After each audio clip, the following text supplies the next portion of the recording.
എല്ലാവർക്കും നമസ്കാരം. എല്ലാവരും അന്വേഷിക്കുന്ന ഒരു ടോപ്പിക്കായിട്ടാണ് ഞാൻ വന്നിട്ടുള്ളത്. വീട്ടിലിരുന്ന് നിങ്ങളുടെ സ്വന്തം കംഫർട്ടിൽ ₹1 പോലും മുടക്കാതെ അല്ലെങ്കിൽ ചെറിയ ഇൻവെസ്റ്റ്മെൻറ്റിൽ എങ്ങനെ ഓൺലൈനിലൂടെ പൈസ സമ്പാദിക്കാമെന്ന്. നിങ്ങളൊരു വിദ്യാർത്ഥിയാണോ, വീട്ടമ്മയാണോ, അതോ അധിക വരുമാനം നേടാൻ ആഗ്രഹിക്കുന്ന ഒരാളാണോ എങ്കിൽ ഈ വീഡിയോ നിങ്ങൾക്കുള്ളതാണ്. അവസാനം വരെ കാണുക. ഇൻ്റർനെറ്റ് ഇന്ന് നമ്മുടെ ജീവിതത്തിൻ്റെ ഒരു പ്രധാന ഭാഗമാണ്. പഠിക്കാനും അതുപോലെ ഗെയിം കളിക്കാനും കൂട്ടുകാരുമായി സംസാരിക്കാനും എന്നതിനുമപ്പുറം ഇതൊരു വലിയ വരുമാന മാർഗം കൂടിയാണെന്ന് നിങ്ങൾക്കറിയാമല്ലോ. ലോകമെമ്പാടുമുള്ള ലക്ഷക്കണക്കിന് ആളുകൾ ഓൾറെഡി ഓൺലൈനിലൂടെ നല്ല വരുമാനം നേടുന്നുണ്ട്. അതിനുള്ള അവസരങ്ങൾ ഇന്ന് വളരെ അധികമാണ്. അപ്പോൾ ആ അവസരങ്ങൾ എന്തൊക്കെയാണെന്ന് നമുക്ക് ഒട്ടും സമയം കളയാതെ നോക്കാം. ഒന്നാമതായി നമ്മൾ നോക്കാൻ പോകുന്നത് ഫ്രീലാൻസിങ് ആണ്.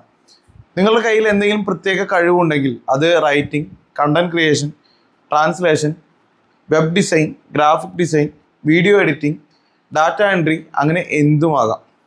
നിങ്ങൾക്ക് ഫ്രീലാൻസിങ് വെബ്സൈറ്റുകൾ വഴി ഈ ക്ലയൻസിനെ കണ്ടെത്താനും ഇതിനൊക്കെ വേണ്ടി, അതായത് ഈ പറഞ്ഞ കാര്യങ്ങൾക്കൊക്കെ വേണ്ടി ക്ലയൻസിനെ കണ്ടെത്താനും അവർക്ക് വേണ്ടി വർക്ക് ചെയ്യാനും പൈസ നേടാനും സാധിക്കും. ഇതിനായി അപ്വർക്ക്, ഫൈവർ, guru.com, freelancer.com അതുപോലെ നിരവധി വെബ്സൈറ്റുകൾ ഇന്ന് ലഭ്യമാണ്. ഇവിടെ നിങ്ങളുടെ പ്രൊഫൈൽ ക്രിയേറ്റ് ചെയ്യുക, നിങ്ങളുടെ കഴിവുകൾ ലിസ്റ്റ് ചെയ്യുക, ക്ലയൻസ് പോസ്റ്റ് ചെയ്യുന്ന ജോലികൾ അപ്ലൈ ചെയ്യുക. തുടക്കത്തിൽ കുറഞ്ഞ വരുമാനമായിരിക്കും ലഭിക്കുക, പക്ഷേ നിങ്ങളുടെ വർക്കിൻ്റെ ക്വാളിറ്റിയും കമ്മ്യൂണിക്കേഷനും നന്നായിരുന്നാൽ നിങ്ങൾക്ക് സ്ഥിരമായ ക്ലയൻസും അതുപോലെ നല്ല വരുമാനവും നേടാൻ സാധിക്കും. നിങ്ങളുടെ പ്രൊഫൈൽ നന്നായി പ്രൊഫഷണലായി ക്രിയേറ്റ് ചെയ്യാൻ ശ്രദ്ധിക്കുക. നിങ്ങളുടെ മുൻപരിചയവും വർക്ക് സാമ്പിളുകളും ഇതിൽ ഉൾപ്പെടുത്തുക. അപ്പോഴാണ് നിങ്ങൾക്ക് ക്ലയൻസുമായി നല്ല രീതിയിൽ ഒത്തുചേർന്ന് പോകാൻ സാധിക്കുക. അല്ലെങ്കിൽ അങ്ങനെ പ്രൊഫൈലൊക്കെ ഉണ്ടാക്കിയാലാണ് നല്ല ക്ലയൻസുകൾ നിങ്ങളുടെ കൂടെ വരിക.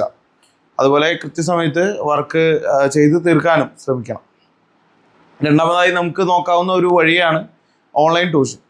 നിങ്ങൾ ഏതെങ്കിലും വിഷയത്തിൽ നല്ല ആഴത്തിലുള്ള അറിവുണ്ടെങ്കിൽ, നിങ്ങൾക്ക് ഏതെങ്കിലും ഒരു വിഷയത്തിൽ ആഴത്തിലൊരു അറിവുണ്ടെങ്കിൽ, അത് മാത്സ്, സയൻസ്, ലാംഗ്വേജസ്, ഹിസ്റ്ററി, അങ്ങനെ ഏത് വിഷയമാകാം, നിങ്ങൾക്ക് ഓൺലൈൻ സ്റ്റുഡൻസിനെ പഠിപ്പിക്കാനും നല്ല വരുമാനം നേടാനും സാധിക്കും. അതായത് ഓൺലൈനിൽ നമുക്ക് നിങ്ങൾ അറിവുണ്ടെങ്കിൽ, നിങ്ങളുടെ അറിവ് നിങ്ങൾക്ക് തീർച്ചയായിട്ടും ഓൺലൈനിൽ ഈ കുട്ടികളെയോ അല്ലെങ്കിൽ ആർക്കാണോ ക്ലാസ് ആവശ്യമുള്ളത് അവർക്ക് നൽകാനായിട്ട് സാധിക്കും. നിങ്ങൾക്ക് പുതിയ അറിവ് നൽകാൻ സാധിക്കും. ഇതിനായി നിരവധി ഓൺലൈൻ എഡ്യൂക്കേഷൻ പ്ലാറ്റ്ഫോമുകളിൽ ട്യൂട്ടറായിട്ട് നിങ്ങൾക്ക് രജിസ്റ്റർ ചെയ്യാം. അതുപോലെ സൂം പോലുള്ള പ്ലാറ്റ്ഫോമുകൾ ഉപയോഗിച്ച് സ്വന്തമായി ഓൺലൈൻ ക്ലാസ്സുകൾ എടുക്കാനും സാധിക്കും. നിങ്ങളുടെ ഫ്ലെക്സിബിൾ ടൈം അനുസരിച്ച് ക്ലാസ്സുകൾ ഷെഡ്യൂൾ ചെയ്യാനും നിങ്ങളുടെ അതായത് നിങ്ങളുടെ എക്സ്പീരിയൻസ് അനുസരിച്ച് ഫീസ് ഈടാക്കാനും കഴിയും. അടുത്ത വഴിയാണ് അഫിലിയേറ്റ് മാർക്കറ്റിംഗ്. ഇതിൽ നിങ്ങൾ മറ്റുള്ളവരുടെ ഉൽപ്പന്നങ്ങളോ സേവനങ്ങളോ നിങ്ങളുടെ സോഷ്യൽ മീഡിയ അക്കൗണ്ടുകളിലൂടെയോ വെബ്സൈറ്റിലോ യൂട്യൂബ് ചാനലിലോ ലിങ്ക് ചെയ്യുകയും ആ ലിങ്കിലൂടെ ആരെങ്കിലും പർച്ചേസ് ചെയ്യുകയാണെങ്കിൽ നിങ്ങൾക്ക് ഒരു കമ്മീഷൻ ലഭിക്കുകയും ചെയ്യും. ആമസോൺ അഫിലിയേറ്റ് പ്രോഗ്രാമാണ് ഇതിന് ഏറ്റവും നല്ല ഉദാഹരണം. അതുപോലെ മറ്റ് പല ഇ-കൊമേഴ്സ് വെബ്സൈറ്റുകളും അവരുടെ അഫിലിയേറ്റ് പ്രോഗ്രാമുകളും ഈ ഒരു പരിപാടി ഓഫർ ചെയ്യുന്നുണ്ട്. നിങ്ങൾക്ക് താല്പര്യമുള്ളതും നിങ്ങളുടെ ഓഡിയൻസിന് ഉപകാരപ്രദവുമായ ഉൽപ്പന്നങ്ങൾ തിരഞ്ഞെടുക്കുക. അതിനെക്കുറിച്ച് നല്ല റിവ്യൂ എഴുതുകയോ വീഡിയോ ഉണ്ടാക്കുകയോ ചെയ്യുക. അതിനുശേഷം ആ ഒരു ലിങ്ക് ആ ഒരു റിവ്യൂവിനടിയിൽ നമ്മൾ ചേർക്കാവുന്നതാണ്. പിന്നീട് അത് ക്ലിക്ക് ചെയ്യുന്നതോറും നിങ്ങൾക്ക് അതിനെ അനുസരിച്ചുള്ള കമ്മീഷനും കാര്യങ്ങളൊക്കെ ലഭിക്കുന്നതാണ്. ഇനി നാലാമതായി നമുക്ക് നോക്കാവുന്നത് സോഷ്യൽ മീഡിയ ഇൻഫ്ലുവൻസർ ആകുക എന്നതാണ്. നിങ്ങൾക്ക് ഇൻസ്റ്റാഗ്രാം, യൂട്യൂബ്, ഫേസ്ബുക്ക് പോലുള്ള സോഷ്യൽ മീഡിയ പ്ലാറ്റ്ഫോമുകളിൽ ഫോളോവേഴ്സ് ഉണ്ടെങ്കിൽ, അതായത് മോണിറ്റൈസേഷൻ ക്രൈറ്റീരിയ എന്ന് ഞാൻ പറയുന്നില്ല, ഫോളോവേഴ്സ് ഉണ്ടെങ്കിൽ പല ബ്രാൻഡുകളും അവരുടെ ഉൽപ്പന്നങ്ങൾ പ്രൊമോട്ട് ചെയ്യാൻ നിങ്ങളെ സമീപിക്കും. ഇതിലൂടെ നിങ്ങൾക്ക് നല്ലൊരു വരുമാനം നേടാൻ സാധിക്കും. അതുപോലെ ചാനലിൽ വരുന്ന വ്യൂസിനനുസരിച്ചുള്ള വരുമാനവും നിങ്ങൾക്ക് ലഭിക്കും. അത് മറ്റൊരു ഭാഗത്ത് ഞാൻ പറയാവുന്നതാണ്. ഈ ബാക്കി മോണിറ്റൈസേഷൻ്റെ കാര്യങ്ങളൊക്കെ മറ്റൊരു മറ്റൊരു പോയിന്റിൽ പറയാവുന്നതാണ്. ഇത് ഞാൻ മെയിനായിട്ട് പറയുന്നത് നിങ്ങൾക്ക് പ്രൊമോഷനുകൾ നേടാൻ സാധിക്കും. അത്യാവശ്യം ഫോളോവേഴ്സും കാര്യങ്ങളൊക്കെ ഉണ്ടെങ്കിൽ അതിന് മോണിറ്റൈസേഷൻ വേണമെന്നില്ല. ഇതിനായി നിങ്ങളുടെ സോഷ്യൽ മീഡിയ പേജുകളിൽ സ്ഥിരമായ നല്ല ക്വാളിറ്റിയുള്ള കണ്ടന്റ് പോസ്റ്റ് ചെയ്യുക, നിങ്ങളുടെ ഓഡിയൻസുമായി നല്ല രീതിയിൽ സംവദിക്കുക. നിങ്ങളുടെ ഫോളോവേഴ്സിൻ്റെ എണ്ണവും എൻഗേജ്മെൻറ്റും കൂടുന്നതനുസരിച്ച് നിങ്ങൾക്ക് ബ്രാൻഡ് കൊളാബറേഷനുകൾ ലഭിക്കാനുള്ള സാധ്യത കൂടും. അഞ്ചാമതായി വളരെ എളുപ്പത്തിൽ ചെയ്യാവുന്ന ഒരു വഴിയാണ് ഓൺലൈൻ സർവേകൾ. പല വെബ്സൈറ്റുകളും അവരുടെ പ്രൊഡക്റ്റുകളെയും സർവീസുകളെയും കുറിച്ചുള്ള നിങ്ങളുടെ അഭിപ്രായങ്ങൾ അറിയാൻ സർവേകൾ നടത്തുകയും അതിന് പണം നൽകുകയും ചെയ്യും. ഇത് വലിയ വരുമാനം നേടാൻ സഹായിക്കില്ലെങ്കിലും നിങ്ങളുടെ ഒഴിവു സമയങ്ങളിൽ ചെറിയൊരു വരുമാനം നേടാൻ ഉപകരിക്കും.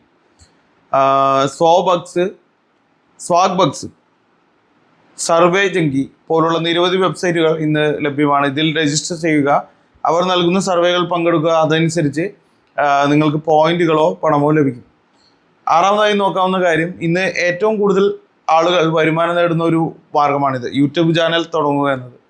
നിങ്ങൾക്ക് പാചകം, യാത്ര, ടെക്നോളജി, റിവ്യൂ, ഗെയിമിംഗ്, എഡ്യൂക്കേഷൻ, അങ്ങനെ നിങ്ങൾക്ക് താല്പര്യമുള്ള എന്തിനെക്കുറിച്ചും വീഡിയോകൾ ഉണ്ടാക്കി യൂട്യൂബിൽ അപ്ലോഡ് ചെയ്യാം. നിങ്ങളുടെ വീഡിയോകൾക്ക് കൂടുതൽ കാഴ്ചക്കാരെ ലഭിക്കുമ്പോൾ നിങ്ങൾക്ക് പരസ്യങ്ങളിലൂടെ വരുമാനം നേടാൻ സാധിക്കും. ഏഴാമതായി നമുക്ക് നോക്കാവുന്ന വഴിയാണ് വ്ളോഗിങ്. നിങ്ങൾക്ക് എഴുതാൻ ബ്ലോഗിങ്. നിങ്ങൾക്ക് എഴുതാൻ താല്പര്യമുണ്ടെങ്കിൽ ഒരു വെബ്സൈറ്റ് ഉണ്ടാക്കുകയോ ബ്ലോഗ് തുടങ്ങുകയോ ചെയ്യാം. നിങ്ങൾക്ക് ഇഷ്ടമുള്ള വിഷയങ്ങളെക്കുറിച്ച് ആർട്ടിക്കിൾസ് എഴുതുകയും നിങ്ങളുടെ വെബ്സൈറ്റിൽ ഗൂഗിൾ AdSense പോലുള്ള പരസ്യങ്ങൾ നൽകുന്നതിലൂടെ വരുമാനം നേടുകയും ചെയ്യാം. ബ്ലോഗർ, വേർഡ്പ്രസ് പോലുള്ള പ്ലാറ്റ്ഫോമുകൾ ഉപയോഗിച്ച് നിങ്ങൾക്ക് എളുപ്പത്തിൽ ഒരു ബ്ലോഗ് തുടങ്ങാൻ സാധിക്കും. നല്ല ക്വാളിറ്റിയുള്ളതും ഇൻഫോർമേറ്റീവുമായ കണ്ടന്റ് ഉണ്ടാക്കുക. നിങ്ങളുടെ ബ്ലോഗ് സോഷ്യൽ മീഡിയയിൽ ഷെയർ ചെയ്യുക. കൂടുതൽ ആളുകൾ നിങ്ങളുടെ ബ്ലോഗ് വായിക്കുന്നതിനനുസരിച്ച് നിങ്ങളുടെ വരുമാനം കൂടും. ഡെയിലി ഹണ്ട് പോലുള്ള പ്രോഗ്രാമുകളിൽ നിങ്ങൾക്ക് പങ്കെടുക്കാവുന്നതാണ്. നമ്മുടെ എല്ലാം ഫോണുകളിൽ ഡെയിലി ഹണ്ട് ഉണ്ട്. ആ ഡെയിലി ഹണ്ടിൽ നമുക്ക് ഇതിനായിട്ടുള്ള കാര്യങ്ങൾ, അതായത് ഡെയിലി ഹണ്ട് വഴി നമുക്ക് പണം സമ്പാദിക്കാൻ സാധിക്കുന്നതാണ്. എട്ടാമതായി, സ്വന്തമായി ഉൽപ്പന്നങ്ങൾ ഉള്ളവർക്ക് പൈസ ഉണ്ടാക്കാൻ പറ്റിയ ഒരു വഴിയാണ് ഇ-കൊമേഴ്സ്. നിങ്ങൾക്ക് സ്വന്തമായി ഉണ്ടാക്കിയ ഉൽപ്പന്നങ്ങളോ ഹോൾസെയിലായി വാങ്ങിയ ഉൽപ്പന്നങ്ങളോ ആമസോൺ, ഫ്ലിപ്കാർട്ട് പോലുള്ള വെബ്സൈറ്റുകളിലോ അല്ലെങ്കിൽ സ്വന്തമായി ഒരു ഓൺലൈൻ സ്റ്റോർ ഉണ്ടാക്കിയോ വിൽക്കാൻ സാധിക്കും. നമ്മൾ ഇന്ന് ഓൺലൈനിൽ പൈസ ഉണ്ടാക്കാൻ പറ്റിയ 8 പ്രധാന വഴികളെ കുറിച്ച് സംസാരിച്ചു. ഓർക്കുക, ഇതിൽ ഏത് വഴി തിരഞ്ഞെടുത്താലും ക്ഷമയും സ്ഥിരപ്രയത്നവും അത്യാവശ്യമാണ്. എളുപ്പത്തിൽ പണം നേടാമെന്ന് പറയുന്നവരെ വിശ്വസിച്ച് തട്ടിപ്പുകളിൽ പോയി വീഴാതിരിക്കാൻ ശ്രമിക്കുക. നിങ്ങളുടെ കഴിവിനും താല്പര്യത്തിനും അനുസരിച്ച് ഒരു വഴി തിരഞ്ഞെടുത്ത് ഇന്ന് തന്നെ നിങ്ങളുടെ ഓൺലൈൻ വരുമാന യാത്ര തുടങ്ങുന്നതാണ് നല്ലത്. എന്തായാലും നിങ്ങളുടെ ഇഷ്ടം പോലെ ചെയ്യുക. മറ്റൊരു വരുമാനം ഉണ്ടാകുന്നത്, നിങ്ങൾ ആരെയും കുറിച്ച് നോക്കണ്ട, ഒന്നും പറ്റില്ലെങ്കിൽ ഒരു യൂട്യൂബ് ചാനലെങ്കിലും തുടങ്ങാൻ ശ്രദ്ധിക്കുക.